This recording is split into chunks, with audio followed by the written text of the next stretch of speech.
HistoryNet and Mr. Brass are interviewing Weedy Jackson. Tell us about yourself, sir.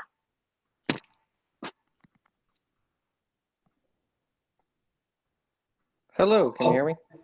We can hear you. All right. Hi, I'm Jackson. Nice to meet everyone.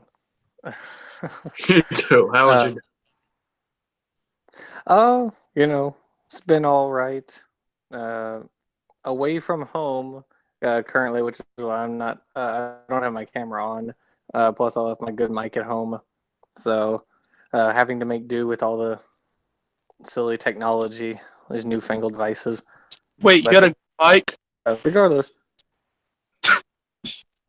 I have my my good mic, my Blue Yeti is at home. I didn't bring it with me. I always hear good stuff about that. That and Snowball. Does anyone like? I believe they say Snowball is like the cheaper one, but the Yeti's the better quality one. I'm not sure. You get what you pay for, I suppose. Fair enough. So yeah. Tell the dear audience all about yourself and what you do. Eat, breathe, beat my heart. Well, I am a student at LSU currently. Well, I was at LSU Baton Rouge now, but LSU Shreveport, which is my home. So come visit me if you're nearby. I have a YouTube channel, which is just my name, where I primarily talk about biology, paleontology, and geology, and also Young Earth creationism, where we beat the crap out of it, because that's always doesn't love being up on Young Earth creationism. And so I do interviews with people. Or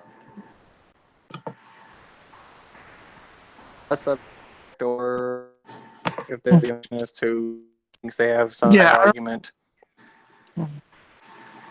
Do what? I remember you did an interview with Michael Jones from Inspiring Philosophy. That thing went pretty good. Oh yes, I think that was a very good conversation. I enjoyed it immensely. Had a good time on that one. Because I think it was one of the few times that you actually have like a Christian and you have a Christian and a non-believer talking about evolution, and it's not about whether or not it actually happened. Right. Yeah. The our conversation was more on the so I suppose the mode of evolution in a sense, or some modes of evolution.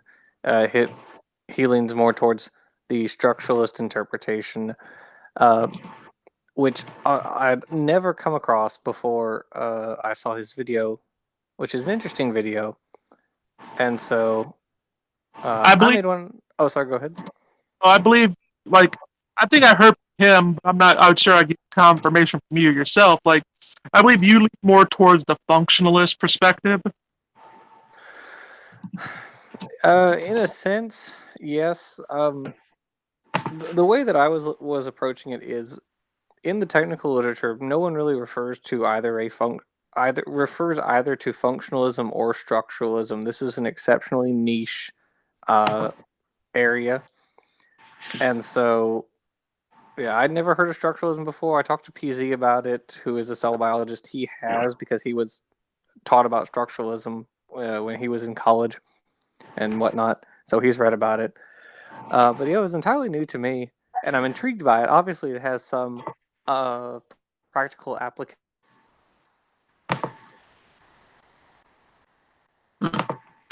What led you to your passion for evolution studies? I think it has something to do with its sponsorship with Wheaties. Yeah, we can hear you. Can you hear me? Okay. Yep. I'm sorry. Yeah, it's the Turing patterns. The stripes and spots on animals are not controlled genetically. They are controlled, or they occur via how tissues and cells interact with each other.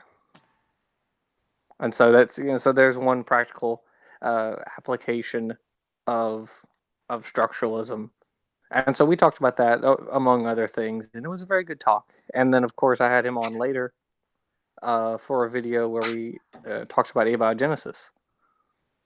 So Well, yeah, I remember what was funny about that is that I actually remember I tagged you on Twitter about that because Atheist Republic did the same exact thing that Young Earth Creationists did, and they confused abiogenesis and evolution as if they're the same thing. yeah, that's like a young Earth creationist mishap. They're always They act like Try young. the They two. act like young Earth creationists. A lot of the I just thought it was hilarious because it's one of the. yeah. I mean, I just thought it was hilarious because that's one of like the few times I've ever seen like an atheist like actually just like make that. I think atheists hang out with Young Earth Creationists so much that it's starting to rub off on them. it has an unusual blowback effect. What led to your yeah, passion Kent for Hovind- evolution oh, studies? Well, I suppose much like Lady Gaga, I was born this way.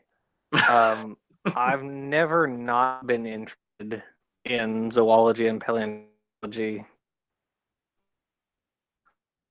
I'm interested in those, and so they've kind of matured as I've grown. When I was a kid, everyone was either a space kid or a dinosaur kid, and I was a dinosaur kid.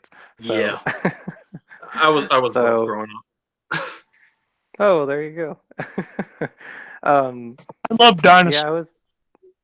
Oh, sorry. I mean, I always loved dinosaurs because I like the Land Before Time. Oh, that used to be my shit. Yeah, I Yeah. love dinosaurs. that was one of my favorite things growing up. I remember still like remember Ducky was one of my favorite characters, and then I realized a sad story about that incident. And Yeah. Spike who never talked. Yeah, because they had like they're not stegosaurs had very tiny brains. So Yeah, I would always look forward to the sharp tooth coming in. yeah, that Yeah. was kind of scary as a kid. This Yeah. dreaded carnivore who terrorizes everybody else. Well, I mean, what's funny about it is that as much as like we like it, we always have to realize there's story elements to it because if you're actually going to be deadly literal on the science, like most of the animals in the Land Before Time, they didn't live together. Right. Yeah, they Like Anatosaurus, which is Ducky, didn't live at the same time as Stegosaurus. In fact, the Stegosaurs as a clade were long extinct by the time the Hadrosaurs first evolved. Once you think of it as time compression before the Land Before Time, you can have more fun with it. Sure. Yeah, but so yeah, I was a dinosaur kid and I love dinosaurs, and as I grew older, I focused more or less on just like the individual dinosaurs and more on how they interacted with each other ecologically, where they lived in relation to each other in time, and so as time has gone on, I've read more and more and more literature on the evolutionary history of life, and the more I read about evolution, the more fascinated with it I am. Just this morning, I was reading about the earliest eukaryote fossils, which is fascinating. tweeting about. Speaking of dinosaurs, though, Jurassic Park's another major factor into that. Yep, that was Jurassic Park 1 was great. Yeah, and only two of those two species in the entire movie were from the Jurassic period. Yeah, they had the Brachiosaurus and Those dinosaurs that do not spit poison. oh yeah, the Dilophosaurus. Yeah, there was it No, it wasn't Dilophosaurus. There was one dinosaur.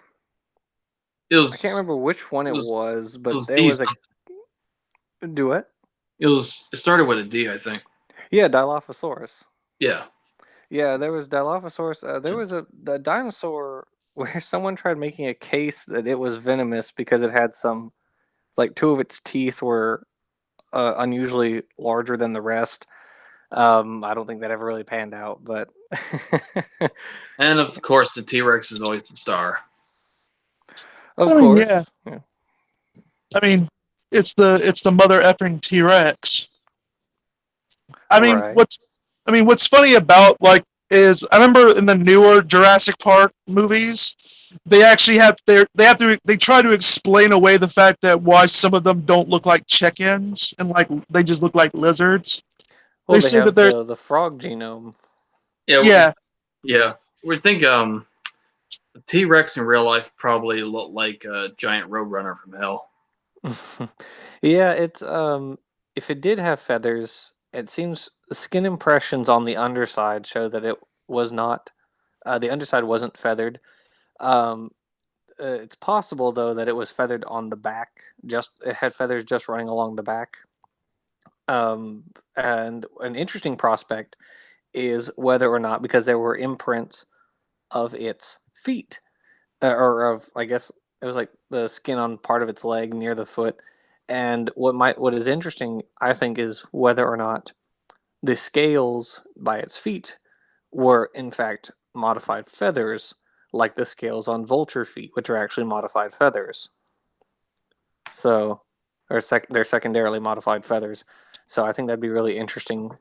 Uh, but at this time, we can't really make that call on it. So And interestingly enough, the flying dinosaurs were more reptilian than land dinosaurs, which I'm had not sure what you mean. they're flying reptiles. Considered they're more a reptile than bird. Oh, you mean like the pterosaurs? Yeah, Yeah, they well, even them it seems research has shown that they had little fibrous uh filaments that adorn their bodies. So the the ancestor of the feather might date as far back as like the earliest archosaurs, interestingly enough.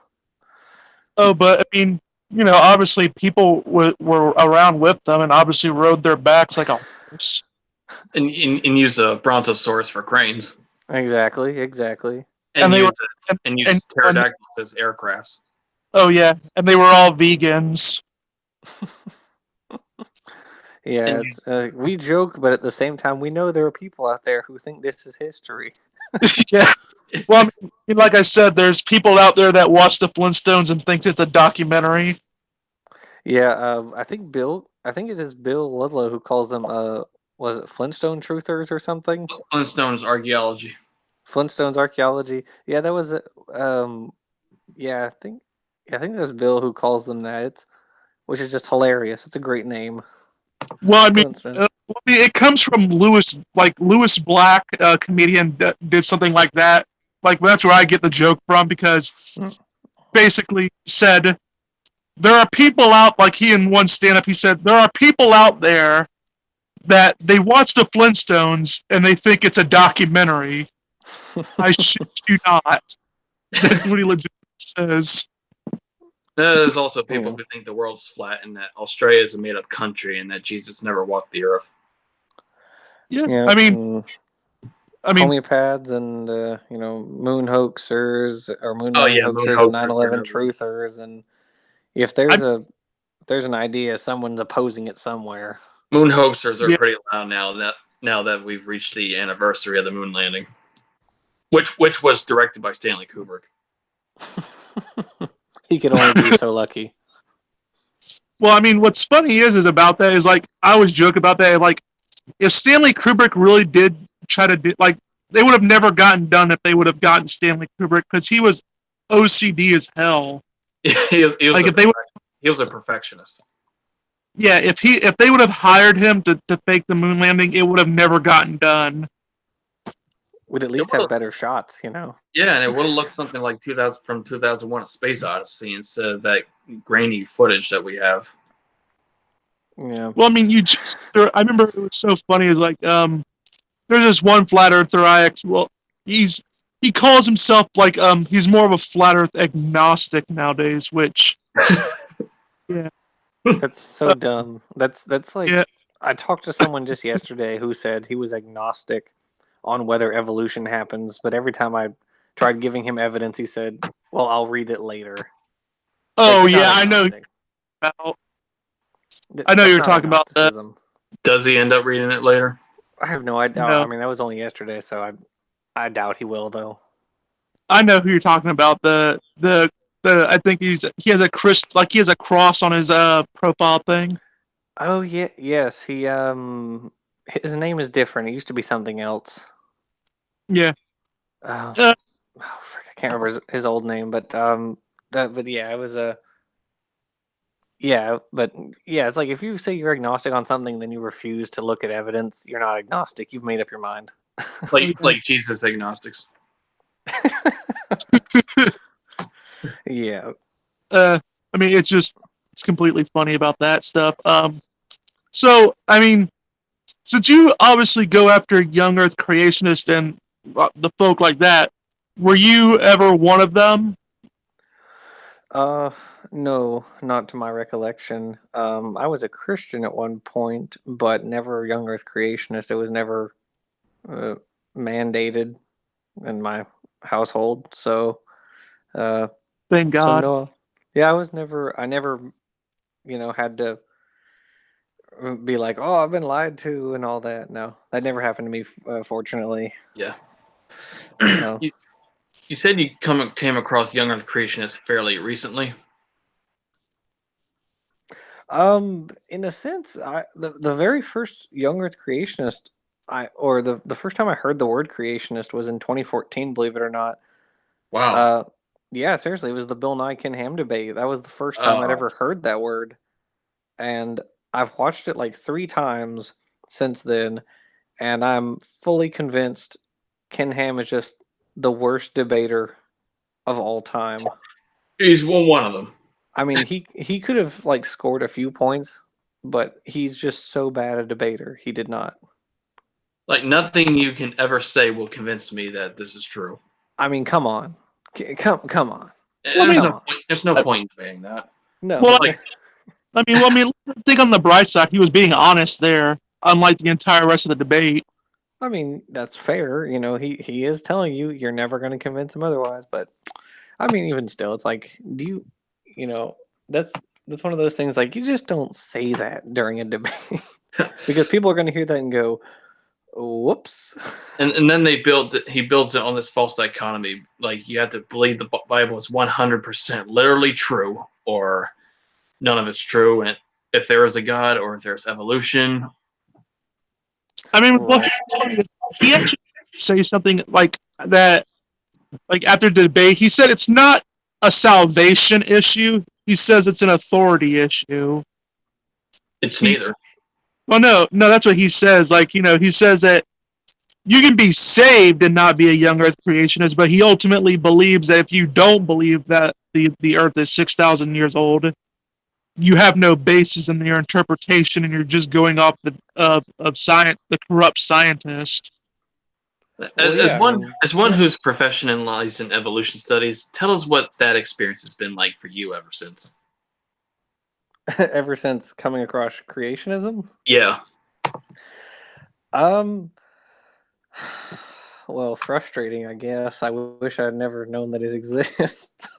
I wouldn't spend so much time banging my head against a wall.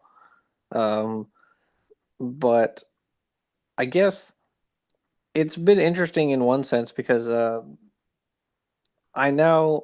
have to look into my own side more, to counter the claims of creationists. If a creationist puts a claim forth that's like, oh, all populations are degrading over time, they're going to achieve genetic entropy, well, I have to look into this and see, okay, what are population geneticists actually saying about organisms? And it's the exact opposite, things like that. So as Tony Reed says, it's how creationism taught me real science. I mean, what's funny is like, Well, I mean, you could say we've degraded in some sense if you've seen our politics, And culture. but Yeah. I don't think that's what they were going for when they said that. Well, they're referring to genetic degradation over time, which is one of Standing for Truth's favorite little lines. Standing. I'm sorry, I mentioned his name. My bad.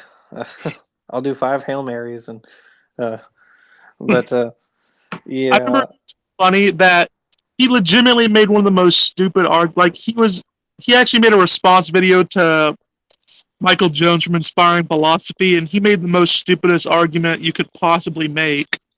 He said Michael Jones relies so much on other ancient Near East writings to confirm the Bible. I'm like, so wait, what I'm seriously saying is that he's looking to other documents to see if they have some influence on this document that was around the same time. Oh yeah, IP. Yeah, he emailed me about that because we were laughing about how we dealt with standing stupidity, and he messaged me that, and I was like, oh my god. I know it was so funny because like he also made this stupid argument. He said, "Well, we have the English translation, so why? How dare you actually use a language that like go back to the original language that was spelled? Like That's yeah, like so. Wait, you're telling me that if like someone writes you something in Spanish and they get it translated, you're not going to want to go back and see if something was lost in translation?" that's like that governor from Texas who said, if English is good enough for Jesus Christ, it's good enough for me.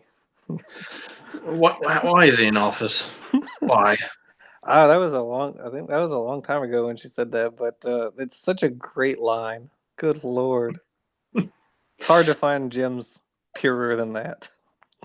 I mean, what's funny is like I seriously do believe that if young Earth creationists, instead of actually doing what they're currently doing, if they just took their work on stage, like to be comedians, they wouldn't even have to change anything. They could just repeat their act now, and they could probably make good money off of it. Especially They Hope. probably could. Yeah. The sad thing about young Earth creationism is if you compare what they put out, any publication they put out against a scientific work in the same field, the difference is night and day. Creationists they don't care. They really don't care to do like research or to fact check their own arguments. Um, there are very few citations when you look through their work, as opposed to when you look at research in the same field by, a regular scholar. There are loads of citations. There are just insane amounts of evidence, and there's all sorts of fact checking and back and forth among researchers. You don't get that in the creationist fields. And RJ and I are actually looking at that currently in the book that we're writing, which is titled "The Rocks Were There." We're doing a full court press analysis of all 4 of the Answers in Genesis, the New Answers books. So Oh yeah, how is that going, by the way? it's over halfway done now. So we're thinking like 14 chapters. And so yeah, so it's over halfway done. I'm very excited. I think we're both very excited because we're grilling them on a level that their books have not been grilled. So You gotta publish it, have it, try to get it for peer review. yeah. We actually have a few different researchers who have read over some of our stuff to make sure we have our facts right in certain areas. And you mentioned the introductory or first chapter or whatever is stressing the dispelling the false dichotomy between higher power and evolution. Yes. In our first chapter, we do a couple of things. We talk about like you said, the false dichotomy between if you accept evolution, you have to be an atheist. It's like, no, that's obviously very wrong. We point to numerous examples: Robert Bacher, Mary Schweitzer, Francis Collins. The list is endless. Sygart. Sygart, yeah, he's another one. I like Sygart. Yeah. And so, Stop the guy. yeah. So there's that. We talk about the alleged historical versus observational science. Um, that little canard that creationists like to throw around. I mean, Uh, just remember, like, you can't really trust, like, if a tree falls down in the forest, you can't, since you weren't there to observe the tree fall down, you can't really make nothing of it. exactly. It means nothing. It is not even a data point. We can't know anything about it based on our experiences.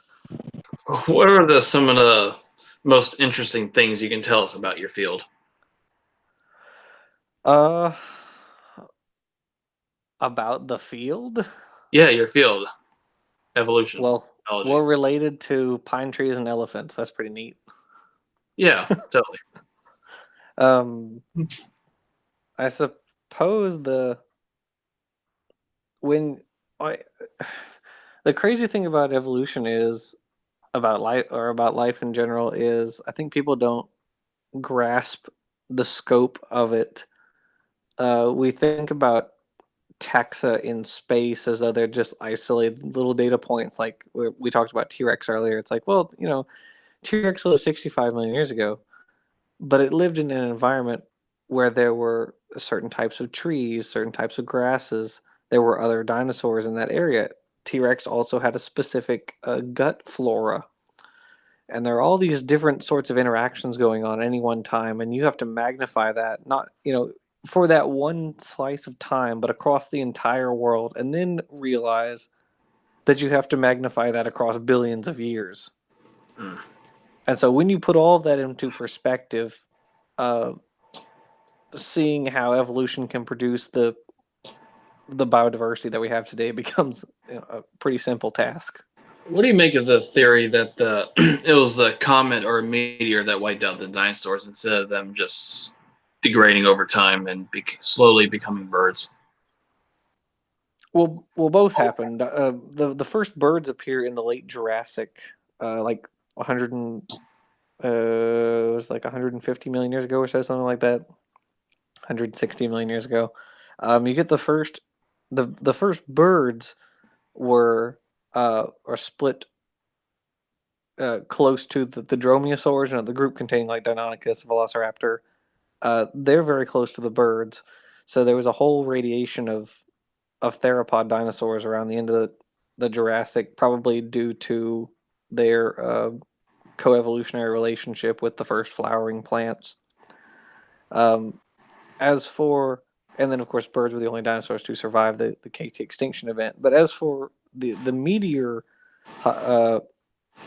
meteoric impact hypothesis, whatever, um, for a long time it was a pretty plausible, or it has been pretty plausible, given like the Chicxulub impact crater in the Yucatan Peninsula of Mexico, which is dated to the KT boundary, and there's an iridium layer across the KT boundary.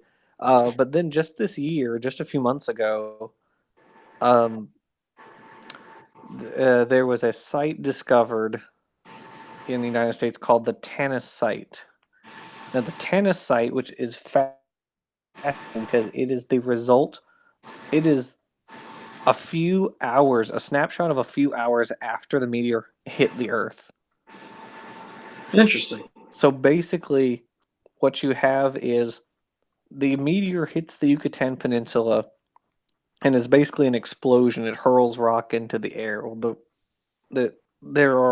When meteors do this, they rain down these little glass spheres, which are called tektites.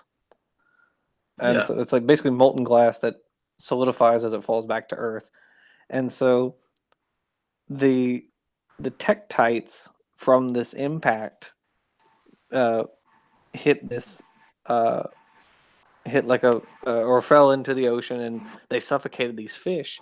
And so these fish are found, and so that's what's found at the Tanis sites. All these fish with the tektites in their gills. It's just amazing. This is, probably going to be one of the most important fossil discoveries of the decade. So That is really interesting.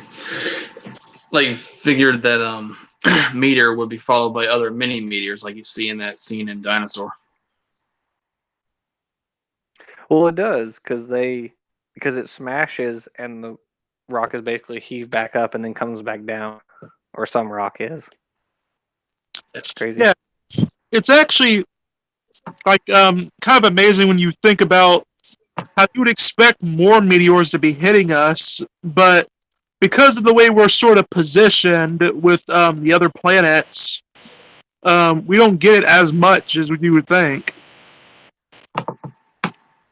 I'm like, when I think that's it's because of Jupiter, I believe. It takes most of the Yeah. damage. right. It's got a bigger gravitational pull, and so it takes the meteors from. Yeah, I think I've heard that. Yeah, that's pretty neat. I actually remember what's funny is like, I remember one time I was suggesting it to you is like, if you could ever get a debate with anyone on there, I think a funny one would be with you to get with Danny Faulkner from Answers in Genesis, because I mean he actually has a PhD. Oh yeah, him and Jason Lyle. I think Faulkner is an astronomer and Lyle is a physicist. Well, I mean you already debated a PhD. You debated Ken Hovind. Oh barf. Diploma Milhoven. Diploma Milhoven. Yeah, Oh yeah, I was talking to Standing on Twitter just the other day, and someone made a comment about not having a degree, and they were talking about the debate that Godless Engineer had with Hovind, and Standing said, "Oh yes, Godless Engineer doesn't have a doctorate," and I said, "No, the person was referring to Hovind. He has no doctorate, no masters, and I doubt he has a bachelor's. He's a fraud." What was your What was your opinion on that debate? Uh, you have to be familiar with Hovind's shtick. You know, That's a given. I think John did all right. Repeating the same stuff for decades.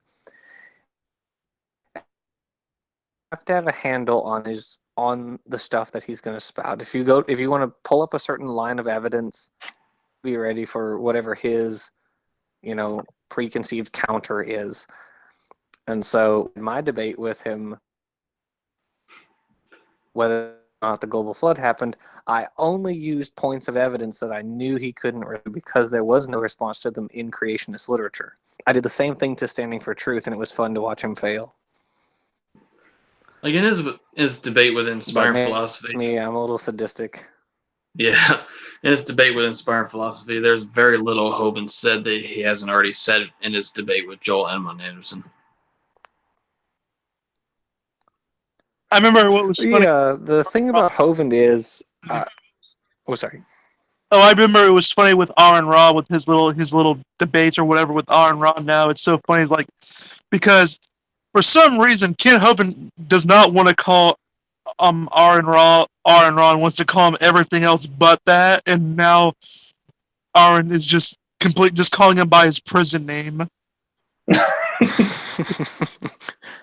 Yeah, inmate 645 2017. Yeah. Yeah, it's just disrespect. That's all it is. Hovind could have been the adult, just called R by his name, but he didn't because he's just a child. He's a he doesn't want to call him child, but he doesn't want anybody calling him by his name, L. Arn Nelson. Yeah.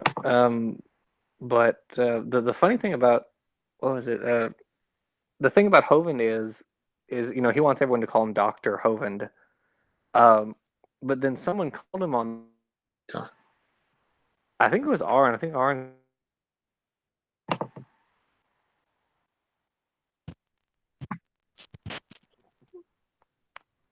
I think it may have been Steve. I believe Steve McRae actually talked to him a lot, and he actually got Hovind to admit that he couldn't actually teach anyone with his degrees that he has. But while we're on this Yeah, topic, yeah. Might as well call While him we're on- Captain Hovind. while we're on this topic, tell us about your involvement in the atheist community and your sentiments about new atheists / anti-theists. I suppose my involvement in the atheist community isn't really all that great. I flirted with the idea of doing atheist videos on my channel when I first started, but I really got away from that, and I pretty much do entirely evolution or anti-creationism videos. I when I was first when I first became an atheist, which was 10, 11, I was the only atheist I knew, and for for a few years I was the only atheist I knew, and so my only outlet for atheism was really YouTube videos where I saw, like we were talking about earlier, Dark Matter and T.J. Kirk and Declan Glenn and the Atheist Experience and all these other guys, and I would watch all those. Dusty, And- Armored Skeptic, Thunderfoot. Right? Yeah, yeah. I would watch all those guys and the Bible Reloaded. That's another one. But as time went on, uh, I kind of became less concerned with the sort of arguing with people about whether or not there is a God. I really don't. I really don't even do that anymore. I have no problem with anyone who does believe in a God or wants to believe if they derive comfort and joy from that. Hey, that's their prerogative, and that's kind of been my opinion on that for a few years now. As I said, before we went live, I guess I'm just more comfortable, kind of with myself now, and so really being all about atheism isn't so much what I do anymore. As for new atheists, I suppose, I guess my only advice would be don't take anyone's word for anything. If it sounds very reasonable, well, check it out anyways. Don't just take someone's word for it. I guess that'd be my advice to them. But Like your anyway. opinions about those rabid types who just can't live and let live. Yeah, I mean, I of course I see the I understand people want to talk about whether or not there is a God, and if they want to do that, then fine. But you're right. At the same time, it's kind of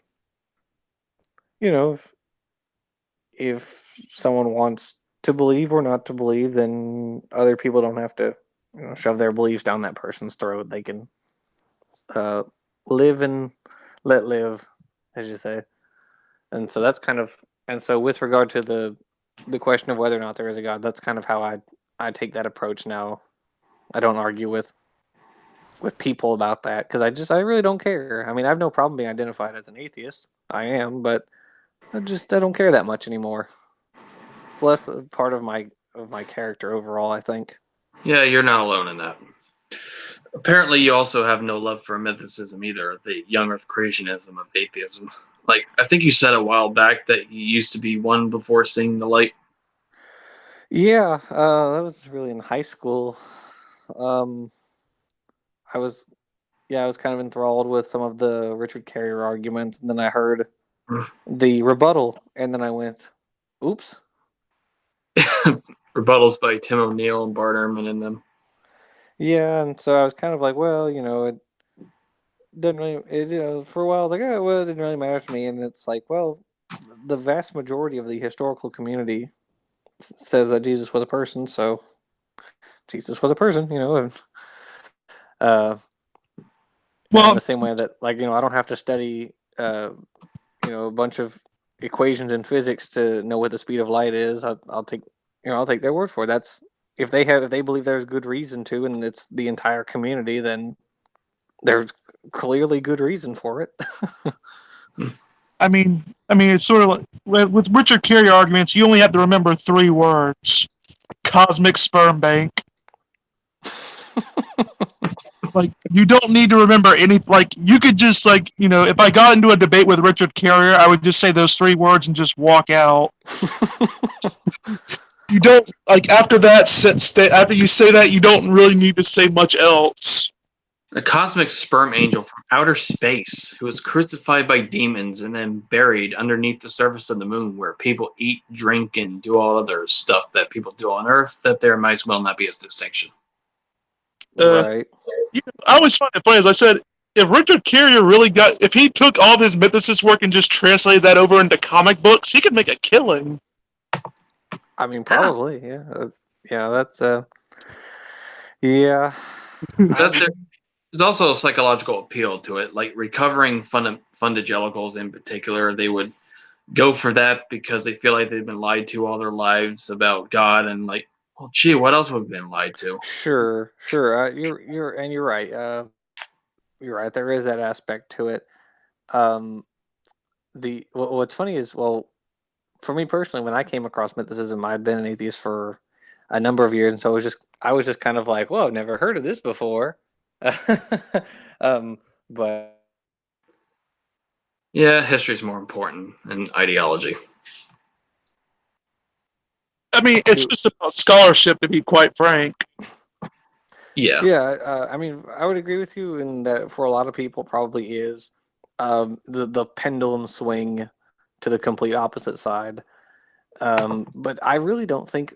I think you can make, in my opinion, as long as I've been atheist, I've always kind of been of the opinion that you don't have to argue that any religious figure was non-existent to make a case for atheism. You don't have to argue Muhammad wasn't a real person, or Jesus, or whomever, Joseph Smith, to show the flaws in this argumentation. I've just never thought that was a necessity, and I think it's something that, as a community, the atheist community kind of needs to, or at least those of whom are mythicists, need to get away from that. The tribal ones feel the need to do a scorched earth policy and beat Christianity to the ground no matter what. Sure, and yeah, it's just it's not a necessary argument, and I think it further complicates and further kind of alienates our. If you're coming to a theist and you're presenting atheism and you say, yes, yes, okay, we disagree on whether or not God exists, but we also disagree on whether or not every other character that you're familiar with exists. It's like, do we need to add all these extra steps? Like we have as much, considering the circumstances, we have as much evidence as we would expect to find for a first century Jewish preacher in the ghetto of the Roman Empire, Messiah or no Messiah. Mm-hmm. Yeah, and so I don't know. I think it just adds unnecessary steps and further kind of divides the groups. Sadly enough, we know Joseph Smith existed. I really wish we didn't, but does. I would love to just find out it was just all one big just conspiracy theory. But I sadly just can't have that much hope. Yeah, I think they were much better records by the time he was around. Like, Mormonism's not really a religion so much as a mainstream cult. Well, I mean, you have to remember. I mean, like they always say, religions are just old and bigger cults. Yeah. Yeah, it's gained like a generational following, right? But it's just not a necessary argument. I don't think we have to really broach that argument to make our own case. So that's just my piece on it. Yeah, I mean, to be like, I always found this funny is like, I mean, it's not like there's not literature out there for atheists to use that's actually scholarly, that, even theists will admit is good, like other scholars will admit it. Like, I always just found it funny, this is like in philosophy, you'll have philosophers like J.L. Stoltenberg, Thomas Nagel, you'll have like all these like Paul Draper. You have a bunch of these atheistic philosophers, and they've spent like literally decades poring over arguments to make the position, like make atheism an intellectual position. So I mean, I just said the information is available. You could, like, the community could be actually taking it to theists a lot more. Yeah. So that's I what think- I always. I mean, it's sort of like, you know, I mean, I always just like it's a waste of opportunity. Like the information is there, like, and it's not like so complicated where you'd have to have a PhD to understand it. Like, you could pick it up and like you could get the arguments. Yeah, I'm kind of I'm not a philosophy person. I really do appreciate philosophy, and I appreciate all the people out there who can understand philosophy, but I'm really not a philosophically minded person. I mean, that's fair. I'm not saying like everyone has to be. I'm just saying, like, if atheists really, Well, sure. like, if they really Sure. wanted to make the intellectual, like, if they really wanted to butt heads with, like, because that's a big thing that Christian apologists generally do, is they use philosophy. And like, if atheists really wanted to do a number, I would think that the smartest and logical thing to do would be to know the philosophical literature for atheism, and then just completely butt heads with them on that point. Because if you can, because if you, Oh, sorry. yeah. Like, I'm just saying, I agree with you. you know, I always found it funny because, like, I remember Armored Skeptic sort of made the funny, like, I know a lot of atheists do this. They say that while they're atheists, they feel like they make better Christians than actual Christians. Which I can believe that in certain cases. I generally can believe that. But, from my perspective, from the area that I study, I think really just kind of looking at religions from a historical and psychological and sociology of religion, looking at religions from those kind of perspectives is like, well, they seem to have elements of like mythic tales, and we can have it all the time, and we can kind of see the origin in some cases of stories. I mean, for me, because I'm not a philosophically minded person, I just look at it from that perspective, and I'm kind of like, okay, yeah, it seems that these are, if not intentionally made, which I don't think any of them were intentionally made, or at least not any of the ancient ones, then they were amalgamated from a number of different sources. Right? Yeah. It seems fairly reasonable to me. So. Yeah, religious beliefs evolve. Yeah. I mean, yeah, we can even tell that in modern time that they do. But yeah, I actually remember. I don't know if it was a recent or before. I remember you stressed like how long it takes for like changes to happen in evolution, like, you know, over millions of years. Like for how like we adapt to drinking milk or something. I know probably. Yeah, drinking milk was. I know I'm probably tens of thousands of years. Yeah. Yeah, no, I remember you said that it can take like a long time for certain changes to happen. Well, sure. I mean, religion goes back. Well, religion alone, like back, tens of thousands. Yeah, years at 50,000 years. Who knows what the profound is?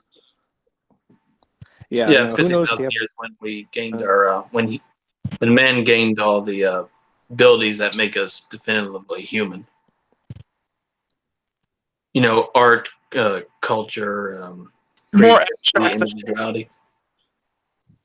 You know, more abstract. Well, that's when we see it crop up in the fossil record, certainly. Yeah, which makes sense when you think about it. Like, if there was going to be a time that religion would come up, it would probably be around the same time we would notice abstract thinking coming about. Sure, yeah, and there's, I just commented on you mentioned like evolutionary psychology in a post on Twitter. That is one place. Yeah, evolutionary psychology is the new phrenology. Yeah, evolutionary psychologists would like to believe that, we definitely know what religion or how religion arose. It's like, no, we really don't. It's an interesting prospect, but we don't know. I mean, certainly there are selective pressures that could cause some forms of religiosity to come about, but you can't really test that directly because there are no human ancestors still walking around. It's true. Well, I mean, like they always have to define proof because there is generally people don't understand the difference between proof and evidence, Mm-hmm. Right. which can be annoying in certain circumstances when people don't understand that difference. Is like 2 plus 2 equals 4 is a proof. Like, evidence is what you would bring into a courtroom to say this person is probably guilty of killing this guy. Did you use a courtroom analogy? Shame on you. I mean, differently. Well, now I get what you mean. Damn me! I now have to have a Hail Mary myself. You both got to do Hail Marys. We Yeah. both have to do them now, yeah. Yeah.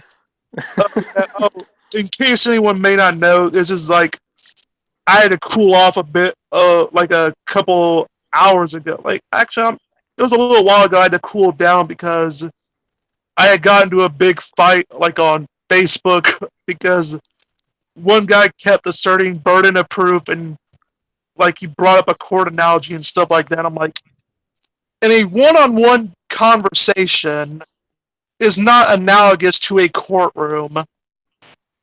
Using another courtroom analogy, with new atheists / anti-theists and the God question, it's always guilty until proven innocent. I mean, it's not even that really. It's like they don't get the thing is like if this was truly, if we wanted to really go all out with the court analogy, what we would have is a third party, neutral party, like an agnostic or someone, who could just say, judge who has the burden of proof in the particular debate, and we wouldn't be trying to convince each other. What we try to do in like a one-on-one conversation, we'd be trying to convince the agnostic, but that doesn't Right. really happen. So I mean, it's just a stupid analogy with that in that terms. And like I always just make it like this: is that it like no one has a burden of proof when there's no institutional rules in play. Like there's no one to set the rules of condition. Like unless you want to say you have a burden of proof to yourself to justify your own position, that's a different matter. I can imagine, but like. I mean, I make another condition like for myself is that if someone wants to convince you of something, then they have a burden to like. If someone wants to go up to you and they want to convince you of something, irregardless of what it particularly is, the person that's trying to convince you does have a burden because they are imposing themselves on you. That's like a different thing. I always make those general rules. Like, if I go up to an atheist and I say, like, if I just meet an atheist on the street and I just say God exists to him and like, I'm imposing it on him, then I do feel like I have I have to somehow justify my position because I'm imposing it. But if when I say it goes the opposite way around too. Well, sure, I would say So- both. Yeah, like if I would say it's who's Sure, trying to convince, Say both sides have to. give justifications. Exactly. Right. I mean, well, here's what's funny that people don't get. Right. Burden of proof Yeah. the burden of proof doesn't actually mean you prove anything. The burden of proof just means that you have to give a justification for why you believe something to be the case. Proof is a whole matter in of Right. itself. You can have justification for something and it not be good justification. We can see young Earth creationists with that all the time. Yeah. They have plenty of justification, just none of it's good. Right. But I think actually there is one question. what's like in your entire time of debating with young Earth creationists, have you ever found an argument that they've used to be particularly difficult? Um,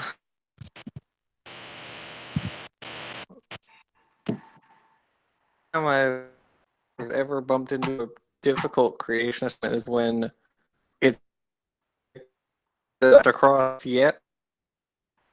Throw out, and they're like, "Aha! Look at this argument." And I go, "Okay, well, give me time to go research that." And it's rather complicated. Of course, they're not reading any of the complicated stuff, but that's really complicated creationist argument. Is it?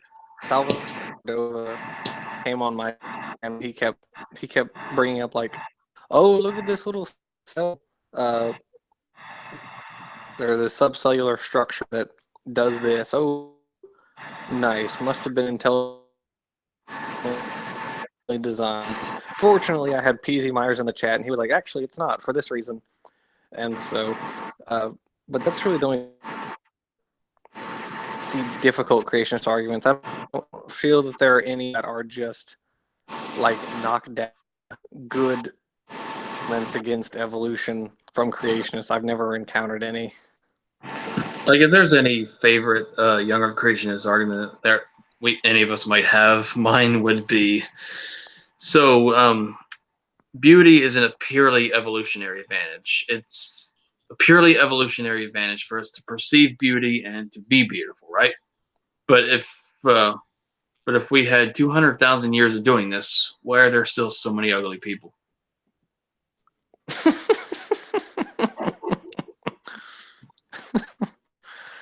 That's quite something. Why are there ugly people? That is actually like Have a verse. Oh man. yeah, mine. I always made this funny one. I mean, if the Earth is so, oh yeah, this was the one I actually made with Shannon Q one time. I said, I mean, if the Earth is billions of years old, then why is it only 2019? Checkmate ate the tits. Checkmate. Yeah, And that one guy that appeared on do what?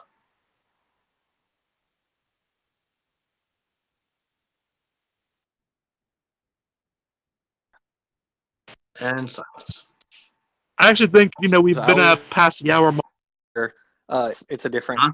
Uh-oh. Did I cut out? Yeah, you're kind of fading away there. Oh, whoops. I always become a Can't hear you. colloquial conversation. I become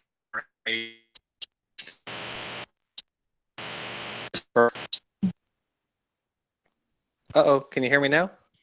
Yeah.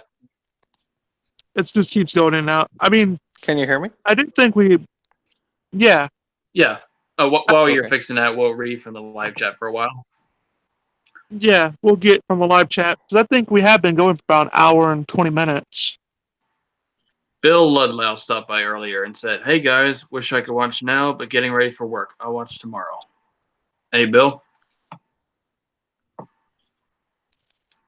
Cameron Gilchrist says evolutionary theory is perfectly compatible with a Christian worldview. Depends on which worldview you're adopting from. If you're adopting from creationism, then no.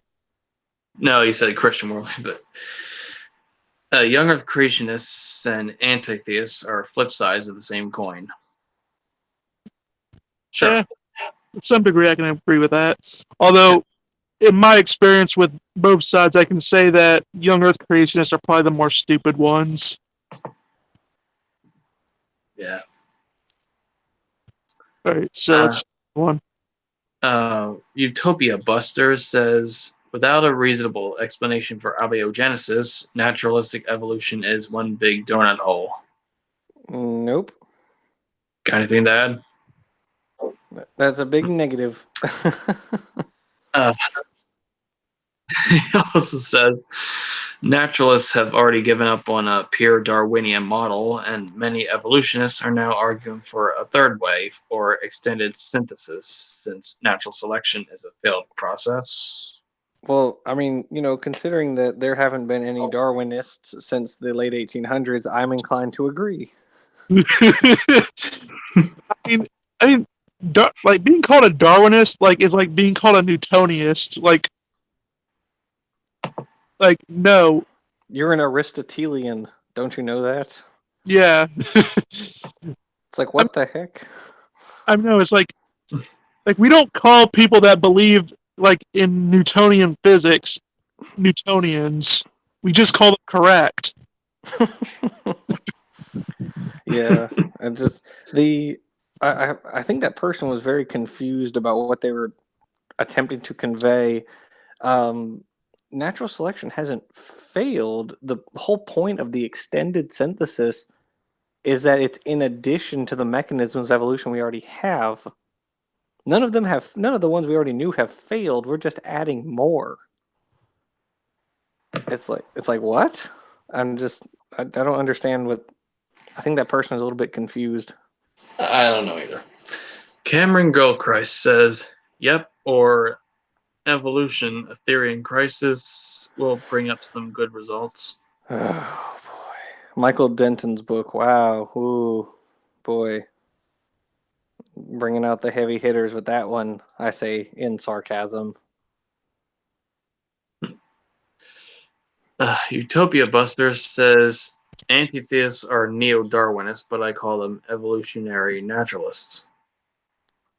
I mean, some maybe, but like, I don't know, like, what would even be like the neo-Darwinism? I know I've heard that term before. Isn't that just functionalism? Well, neo-Darwinism was formed from the synthesis of Mendelian inheritance with the Darwinian mechanisms. That was in the 1930s, 40s. So once researchers basically rediscovered Mendel's work and figured out kind of how genetics works in part, combine those with natural and sexual selection, and that's what gave them the neo-Darwinian synthesis, and then more mechanisms were added thereafter, of course.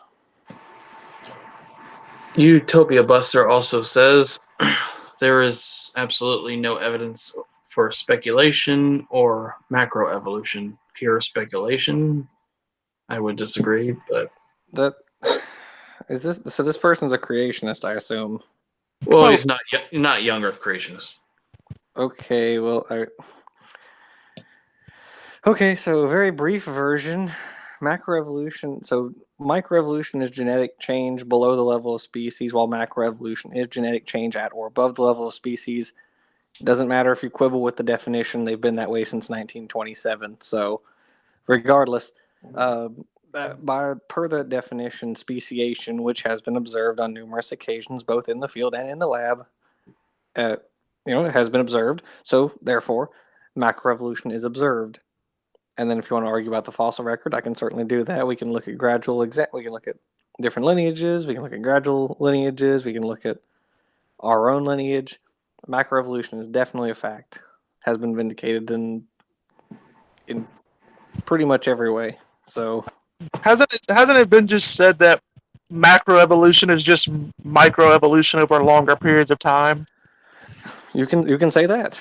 So yeah, it's I don't I mean, I don't want to, obviously I'm not a science guy, so I don't want to be, I don't want to go out of my field for, so I let you do that. well, I mean, you can say, if you give microevolution enough time, you will get new species, which is macroevolution. So, I mean, yeah, you just keep going, just kind of keep moving the process along, and we know that it happens. So And he also says there is at least 5 points of valid justification to believe the biblical flood accounts. at least what? There's at least 5 points of valid justification to believe the biblical flood account. Okay, no, that's nonsense. Regardless, oh well. I mean, there was a flood that inspired the accounts we see all over the Near East in the Bible, but it wasn't global. It didn't really Right. extend outside of the range of Sumer, India, or North Africa. Well, I mean, Right. if you want to make the case, like, I mean, to the person that lived in the biblical times, their world was flooded because they didn't really have more, like, I mean, if the whole range of your world were, let's say, your trailer park or whatever, and it flooded, you could say your world flooded. Exactly. Right. Yeah, you know, if the amount of distance you can walk in a day is your whole world, and that gets flooded, that's the whole world. The whole world just got flooded. So, yeah. He also says, Utopia Buster says, Carrier can't even get a job in academia. That's fair. I mean, he Yeah. could get as a Yeah. librarian, but Could be a librarian. He'd just keep pointing you to his books. He wouldn't let you get any other books, though. well, Saint yeah. Knight. And if you tried saying anything bad about his books, he would call you a liar and insane. And sue you for defamation. And stroke his own dick about having a PhD in a dubious peer review book, by the way. Yeah, probably sue you for defamation. So, Well, I mean, whenever someone says Richard Carrier has a PhD, I say so do many of the staff from Answers in Genesis. most of them do, and they pretty much only get their degree so they can wave it around and go, "Hoo, I'm Georgia Purdom, I'm a geneticist. I'm Andrew Snelling, I'm a geologist." It's like it's purely so they can push their narrative. Well, I mean, it just means that they spent more time so they could get student debts. Yeah. I mean, I imagine it must pay pretty good if they're still there. It must, yeah. I do the love gig when must be pretty good. I do love when he tries to pick a fight with Tim O'Neill because he will push back. Yeah, yeah. It's really funny because they have to, that they are introduced, or they have to understand concepts in like evolutionary theory classes. Like Georgia Purdom knows how evolution works. She knows it's true. She refuses to acknowledge it. So same with Andrew Snelling. He knows the Earth is billions of years old. The paycheck is pretty from Answers in Genesis. So Saint Knight says, It has to be the money. It really just does. Saint Knight says, bananas and whales are related. How dare you deny the religion of evolution? Well, I mean, the banana tree is. Bananas are just the fruit, so. Well, I mean, you have to remember, Jackson. I mean, have you ever just held a banana in your hand? It just looks so clearly designed, like it was made for that purpose of being in your hand. And you can fit it very comfortably in your anus. Yeah. It's like, look at all the wonderful places I can fit this. Yeah. Oh, poor banana. Yeah. I mean, I actually did a video on. Oh, sorry. Go ahead. I'm just saying, like, I mean, technically a banana would count as a living being. I think that should count as a form of torture to a living being. Plants are living. Organismal abuse. Yeah. All right. Well, so what are you gonna say? Oh, I did a video just recently on flowering plants. So if he wants to know how we are related to the banana, then she should go check out that video. So You'll never look at a banana the same. And they're just your distant cousins. So basically, your tasty distant cousin. You're eating your. So basically, nothing new in Louisiana. No. Anyway, Utopia Buster says, I am neither young Earth creationist or old Earth creationist. Okay. He's a middle Earth creationist. Like not Lord of the too, Rings. not too young or too old. It's just right. It's right. It's Middle Earth creation. He lives in the Lord of the Rings universe. To be fair, though, that would probably be more rational than young Earth creationism. Only slightly, but yes. Only slightly. I am Raku says, what are some good books to get started with knowing all this stuff that's being spoken about? Well, okay. A couple of good places to start are Your Inner Fish by Neil Shubin. That's a very good book on evolution. Um, Why Evolution is True by Jerry Coyne. That's another pretty good book. The Greatest Show on Earth by Richard Dawkins. One of my favorite books of all time, although it's a very long book, is the Ancestor's Tale, which is by Richard Dawkins. It's an overview, basically, of the evolutionary history of all life. It's a fantastic book. It's ginormous. It's like 700 pages, but it's a fantastic book. I You gotta remember. remind the audience that Dawkins and Coyne are only to be cited when discussing evolution and biology and not anything else. Yeah. So I mean, that's sort of fair. I mean, it's like I wouldn't go to William Lane Craig for like advice on biology, so I similarly wouldn't go to Richard Dawkins or Jerry Coyne for theology advice. yeah. As yeah. as Michael Ruse once said, "Reading the God Delusion made me ashamed to be an atheist," and I stand by that. Yeah, I do remember. I mean, I remember that I read it, but I don't remember much in it. Whether that's good or bad, I don't know. But Basically, if you read YouTube atheist comments, you've read it. I mean, it was a number of years ago when I read it. I just thought, hey, there it is on the shelf. Might as well. And I don't remember anything from it. I remember one stupid thing though. Whenever they do hit like history, they really butcher it because he cited legitimately. This is not even a joke. He cited a Holocaust denier on history of the Holocaust. I'm like, That's funny because he opens the Greatest Show on Earth with an analogy. He says, "Imagine trying to defend the existence of the Roman Empire to your history class." So that's kind of funny. yeah, that's It's sort of funny. similar to that fact. But his book is both of those books are fantastic. I'd recommend pretty much all of his biology works. They're all very. His prose is wonderful. And Selfish Gene. Selfish Gene, that's a classic. Yeah.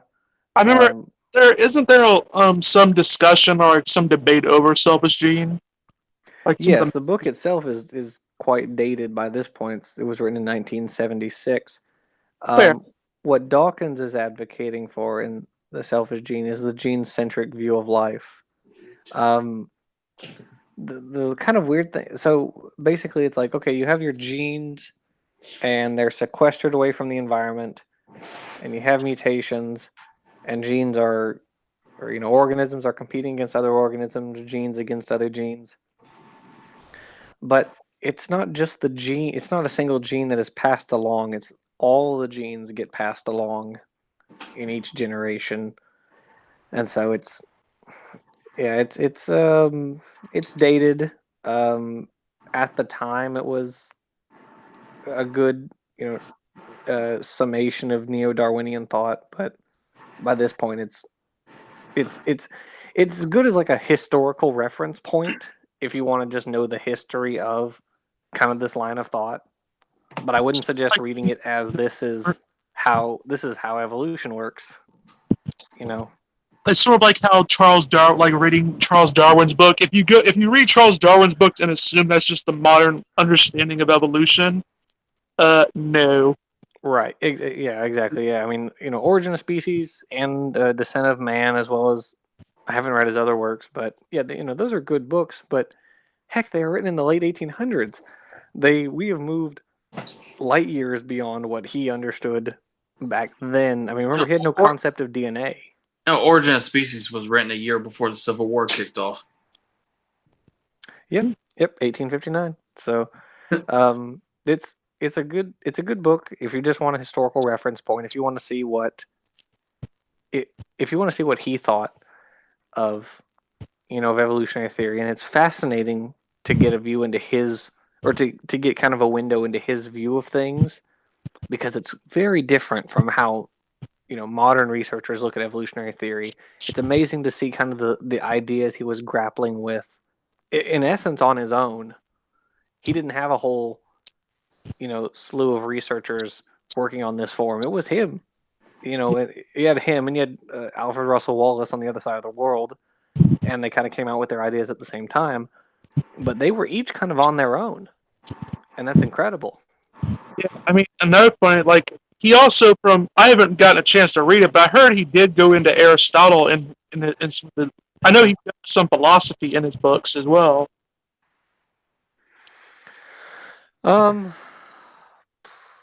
No, not from what I remember in Origin, but he probably did write some bit about it.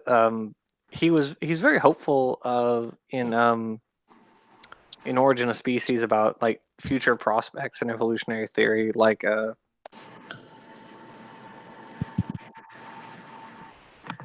Yeah. And I am Raku says to add on to that too. Aren't there multiple different cultures disconnected from the Near East that have flood myths, kind of like chaos camp myths? Yes, there are. Yeah, there's plenty of them. Like, I mean, it makes sense. Like, if there was a big flood, like not a worldwide flood, I mean, to define worldwide, but if there was a huge flood, of course, many different places would record it. Yeah. Utopia Buster says, no, I just don't like the term creationist. And selfish gene is pseudoscience. I wouldn't agree. I'm sorry, say that again. He says, I just don't like the term creationist. And selfish gene is pseudoscience. Okay, whatever. That's lovely. Yeah. All right, so. And he says that he adds on that it speculates that cultural and societal influences can be genetically inherited. Dawkins tried to explain the evolution of religiosity. I mean, in some respects, I will not be really surprised, or I wouldn't be surprised if it turned out that there's some genetic aspect to religiosity. I really wouldn't be surprised by that. It has. Sorry? I think they're referring to memes. Oh yeah, I mean, Dawkins did come up with the idea of memes in the selfish gene, which is kind of hilarious in and of itself. But yeah, the idea that thoughts are kind of like they're kind of like genes in that they get mutated, they get passed along, and mutated and passed along, and so it's a nice little analogy, or it's an interesting little analogy for it. Not perfect, but still. Well, just think about it in this way: Christians have the Renaissance and all the art, and just have memes. Yeah. We have the modern Renaissance. Yeah, that's yeah. I remember I saw an interview where like someone asked Richard Dawkins to explain like internet memes, and he thought all memes were like the like the picture against the black background and it has like the words at the bottom. Yeah. Yeah. That was the way he described it, and I was like, wow. Does he ever get on the internet? Not really. And now he's on the internet too much. You got to remember he's old as hell. Oh yeah, that's true. He's in his late 70s, so. I mean, he's so old that he's almost as old as some of the fossils that he digs up. Savage. He's a has-been who made a comeback and is a has-been again, who's trying to be relevant again by writing an atheist for kids book. I love his biology work is just astounding. But everything else is just terrible. Well, what was funny is like he wrote a children's book on atheism to tell children what atheism is. It's just 100 blank pages. That would be hilarious. He did. I do remember. He's been talking about writing that book for years. So I guess he finally just got on it. But I Yeah. remember I used to watch interviews of him on YouTube, and yeah, I remember he mentioned that he wants to write that book. Like, So- why? Why do you want to write a book? Like, Yeah, Well- I think it'd be better for him to write a book teaching evolution to young kids, like what Jonathan Tweet evolution. did with Grandmother Fish. yeah, Grandmother Fish was fantastic. Like, but that's just necessary. But why atheism to kids though? That just doesn't. Well, I mean, it would be pretty easy to teach it. Just like I said, it Yeah, just teach it, but not evangelize it. no. I'm just saying, like you just have a book that says what atheism is, and it's just 100 blank pages. Yeah, it's just like a belief. That's it's a fill in your own book. Hmm. I mean, but yeah, But yeah, I would rather he write a book about teaching evolution to kids. But yeah.